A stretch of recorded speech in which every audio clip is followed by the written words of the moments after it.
Samantala matindi ang pinsala nga po ng malakas na lindol sa Bohol at Cebu.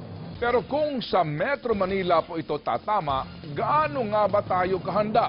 Hindi po tayo mananakot pero batay po sa isang pag-aaral, marami ang mamamatay at mawawasak na ari-arian sakaling iyanigin po tayo sa Metro Manila ng malakas na lindol. Papatrol, Maan Macapagal.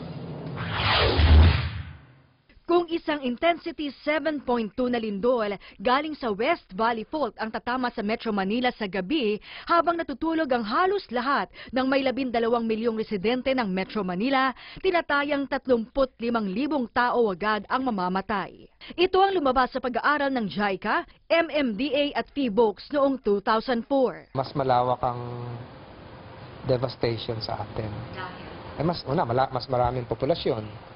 Pangalawa, mas densified, mas maraming struktura.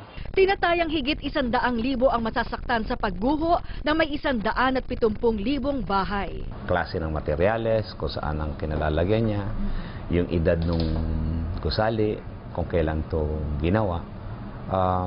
Siguro more or less mga 40%. Asahan din ang sabay-sabay na pagsiklab ng may 500 sunog sa mga pabrika, ospital at mga bahay dahil sa short circuit at pagsabog ng LPG at petroleum leakage mula sa mga storage tank. Magkakaroon din ng liquefaction o pagguho, lalo sa mga lugar na malalambot ang lupa o malapit sa Ilog Pasig, Laguna Dibay at Manila Bay. Na mga gusali na na mabibigat at hindi tama ang pundasyon, pwedeng magkaroon ng pag-tilt yung mga gusali. Kasi nga, malambot, buhaghag yung lupa. At may tubig sa paligid o sa ilalim. 7 tulay umano sa Metro Manila ang babagsak o masisira. Sa mahigit 1,300,000 gusali sa Metro Manila, 175,000 dito ang maaring gumuho o masira. Kaya isang contingency plan ang inihanda ng MMDA. Sa Oplan Metro Yacal, hinati ang Metro Manila sa 4 na bahagi para mapadali ang evacuation at rescue operation.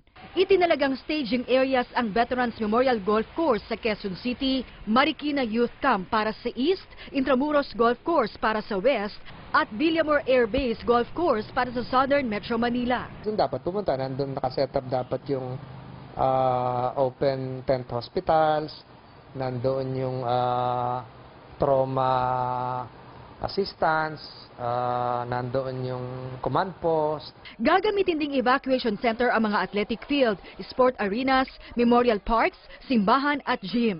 Malaki ang magiging papel ng Ilog Pasig oras na maputol ang mga tulay.